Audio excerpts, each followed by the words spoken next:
Pessoal, bem-vindos ao meu canal. Hoje nós vamos fazer uma leitura do dossiê Democracias e Autoritarismos. O artigo é uma história política da transição brasileira da ditadura militar à democracia. Essa parte de resumo, introdução, tudo mais, eu vou estar pulando e vou levar o artigo até a seguinte parte. Esta parte aqui é a história política da transição brasileira. Prestem bem atenção na leitura dirigida. O golpe de 64 assinalou uma modificação decisiva na função política dos militares no Brasil. A ação final contra a democracia populista entre 46 e 64, ou como preferem os conservadores, a revolução, trouxe duas novidades. Não se tratava mais de uma operação intermitente das Forças Armadas com um objetivo preciso, quase sempre o de combater a desordem, a política das massas ou o comunismo, a política social ou a corrupção, a política propriamente dita, mas de uma intervenção permanente, a garantia política que as Forças Armadas emprestaram aos governos civis, notadamente no pós-1930, convertia-se agora no governo militar. Há, de fato, uma mudança de regime político. Da mesma forma, não mais se tratava de um prenunciamento, em que um chefe militar de prestígio ou um grupo de oficiais se recusava a obedecer ao governo, mas de um movimento institucional das Forças Armadas. Foi o aparelho militar e não um líder político-militar que passou a controlar primeiramente o governo, o executivo, depois o Estado e seus vários aparelhos, e em seguida a cena política, as instituições representativas. Se essa ação está na origem da autonomia do aparelho militar sobre o mundo civil, depois de 1964, recorde-se que a presença dos oficiais na cena política nacional nunca foi novidade, principalmente depois da Revolução de 1930. Contudo, as intervenções militares de 37, o golpe do Estado Novo, ou de 45, o golpe que põe fim ao Estado Novo, nada tem a ver com um suposto padrão moderador que as Forças Armadas desempenhariam em todas as crises políticas nacionais, mediando conflitos entre políticos civis desde a República. Esse hipotético padrão corresponde, na verdade, a uma série específica de determinações históricas que são a fonte da autonomia política e da singularidade ideológica exibidas pelo estabelecimento militar. Elas se devem basicamente à centralização do poder militar, em dois sentidos, da base para o topo do aparelho burocrático, da periferia para o centro político. 2. A oscilação ideológica das cúpulas das Forças Armadas entre o getulismo, entre 37, o autoritarismo, e o antigetulismo, em 45 e 64, o antipopulismo também. 3. A aversão dos oficiais à política de massas, representada, no caso, pelo incentivo à mobilização sindical e à exaltação nacionalista, o que explicaria a oscilação anterior. E 4. A atitude dos militares em relação à democracia, ou mais exatamente, sua recusa não do princípio do sufrágio universal, mas de suas consequências práticas, os resultados eleitorais, entre aspas, errados do período de 45 a 64. São precisamente essas determinações históricas, esse elitismo em sentido amplo, que estão na base da intervenção das cúpulas das Forças Armadas no processo político em 1964. Cúpulas que legitimam, ou melhor, justificam o seu papel dirigente em função da crise política na década de 60, informam a estratégia de modificação do regime ditatorial nos anos 70, modelam a forma de governo desejada ao final dessa modificação na década de 80 e preservam sua autonomia política e institucional nos anos 1990. Do ponto de vista cronológico, a história política do regime ditatorial e da transição brasileira da ditadura militar para a democracia liberal, certo? Prestar bem atenção nisso, pode ser assim descrita. Primeira fase, fase 1, Constituição do regime político ditatorial militar. Governos Castelo Branco e Costa e Silva. Etapa 1. Março de 64, golpe de Estado. Outubro de 65, extinção dos partidos políticos. Etapa 2. Outubro de 65, tornada indireta a eleição de presidente da República. Janeiro de 67, nova Constituição. Etapa 3. Março de 67, posse de Costa e Silva. Novembro de 67, início da luta armada. Etapa 4. Março de 68, início dos protestos estudantis. Dezembro de 1968, aumento da repressão política. Atenção para a fase 2. Consolidação do regime ditatorial militar. Os governos Costa e Silva e Médici. Emílio Garrastazu Médici. Etapa 5, agosto de 69, Costa e Silva adoece, junta militar assume o governo. Setembro de 69, Médici é escolhido presidente da República. Etapa 6, outubro de 69, uma nova Constituição. Janeiro de 73, refluxo da Força Armada. Etapa 7, junho de 73, Médici anuncia seu sucessor. Janeiro de 74, eleição congressual indireta de Geisel. Fase 3, transformação do regime ditatorial militar no governo Geisel. Etapa 8, março de 64, atenção, posse de Geisel.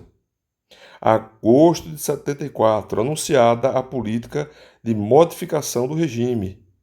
Etapa 9, novembro de 74, vitória do MDB nas eleições senatoriais.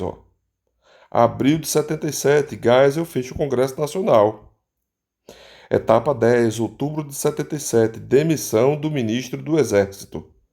Janeiro de 79, importantíssimo, a revogação do ato institucional número 5. A fase 4, a desagregação do regime ditatorial militar, o governo Figueiredo. Etapa 11, março de 79, a posse de Figueiredo. Novembro de 79, extinção dos partidos políticos Arena e MDB. Etapa 12, abril de 1980, greves operários em São Paulo. Agosto de 81, Golbery pede demissão do governo. Etapa 13, novembro de 82, eleições diretas para governadores dos estados, maioria oposicionista na Câmara dos Deputados. Abril de 84, derrotada a emenda das eleições diretas. Veja só, após o movimento das diretas já, a emenda Dante Oliveira, então essa emenda vai ser derrotada. Etapa 14, em janeiro de 85. Vitória da oposição na eleição para presidente da República.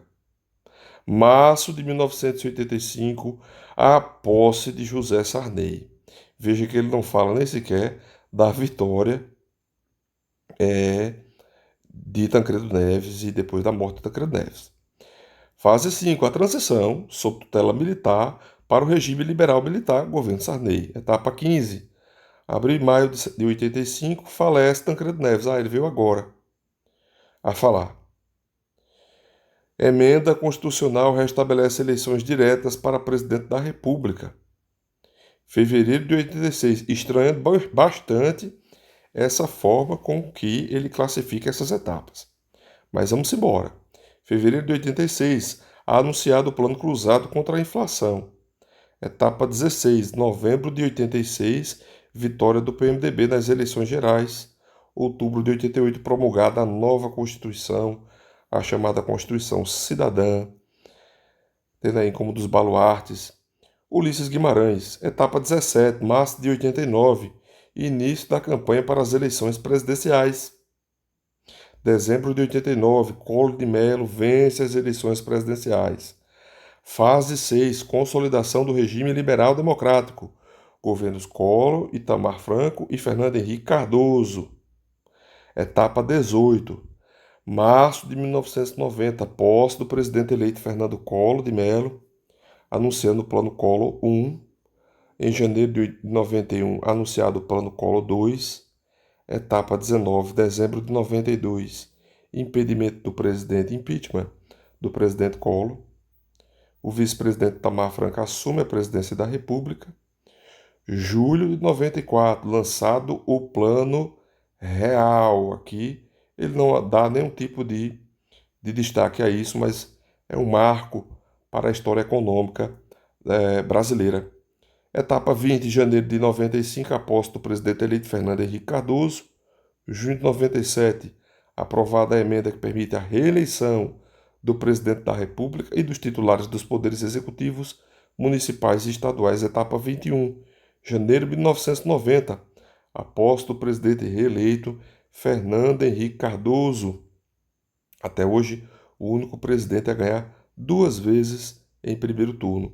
Outubro de novembro de 2000, vitória dos partidos de oposição nas eleições municipais.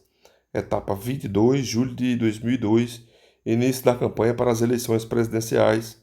Janeiro de 2003, posse do presidente eleito, Luiz Inácio Lula da Silva. Essa periodização simplificada do cenário político assinala os limites temporais do regime ditatorial entre 64 e 74, do período de transição de 74 a 89 e do intervalo da consolidação de um novo regime nacional de 89 até 2002. Ela não indica, contudo, os traços mais significativos da política brasileira contemporânea, nem permite estabelecer inferências causais que expliquem a sucessão de acontecimentos ou a passagem de uma fase à outra. Parece impossível, em todo caso, compreender a transição política e a consolidação democrática independentemente do processo político concreto. Este depende, por sua vez, da trajetória histórica nacional, assim como das condições históricas dadas em função desta trajetória ou, na falta de um nome melhor, dos contextos e da interação entre os atores, no caso, as Forças Armadas como agente político, o Estado como organização institucional e a sociedade como conjunto de agentes sociais. A interação desses três elementos, olha lá em cima, ó, Forças Armadas, Estado e sociedade, pode, contudo, tornar-se meramente formalista, caso não sejam tomados como unidades historicamente determinadas. Já se indicou acima a origem do poder do aparelho militar sobre as demais instituições e sua distância ideológica em relação à democracia real. Não há espaço aqui para desenvolver os outros tópicos. Sublinhe-se apenas que uma compreensão mais extensa do Estado implica tomá-lo como feixe de instituições, organismos, aparelhos e agências burocráticas, cuja configuração não é indiferente, de um lado, à evolução das relações de hierarquia e subordinação entre os diversos centros de decisão e, de outro, as articulações concretas desses aparelhos e de seus respectivos ocupantes com as classes e grupos sociais. Da mesma forma, a sociedade resulta de um padrão específico de desenvolvimento capitalista, um modelo de desenvolvimento a partir de um modo de produção, graças à combinação peculiar, no âmbito de uma formação social concreta, entre a estrutura produtiva e a estrutura de classes. E esta parte é a parte 3 deste artigo, é fundamental, certo? Eu indico imensamente.